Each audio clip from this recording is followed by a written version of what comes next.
Hi mga kamoto! Naghahanap ka ba ng reliable na scooter na malakas ang dating? Sakto dahil yan ang topic natin. Ang Yamaha NMAX. Ready ka na ba for this topic? Let's start!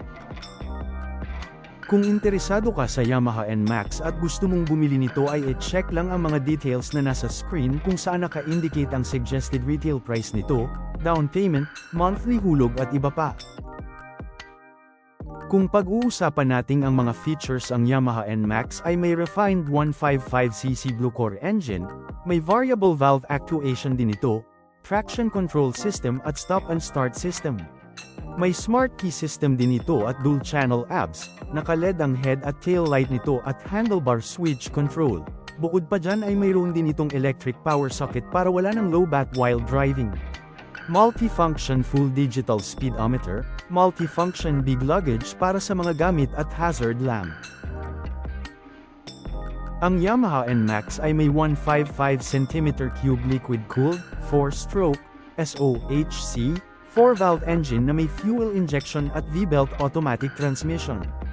May maximum power na 11.3 kW o 15.4 Ford start at torque na 13.9 Nm.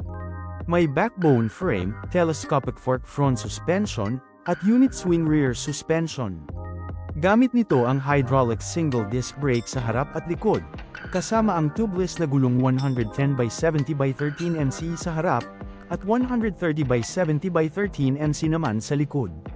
May sukat itong 1935/740/1160 mm, seat height na 765 mm, at wheelbase na 1340 mm.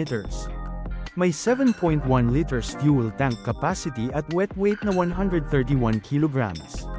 Tampok nito ang LED lights, digital meter panel, ABS, traction control, smart key, stop and start system, at electric socket.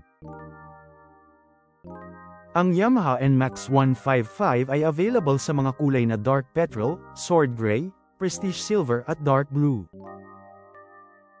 Nagustuhan mo ba ang video?